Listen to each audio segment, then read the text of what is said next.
अस्सलाम वालेकुम रहमतुल्लाहि व बरकातुहू। 19/3/2021 यौमुल जुमा, मस्जिद रसूलुल्लाह सल्लल्लाहु अलैहि वसल्लम।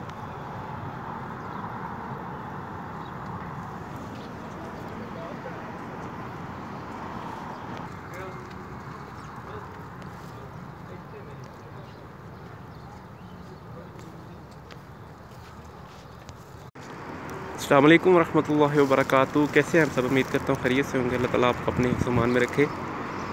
19/3/2021 और यौमुल जुमा, मस्जिद रसूलुल्लाह सल्लल्लाहु अलैहि वसल्लम।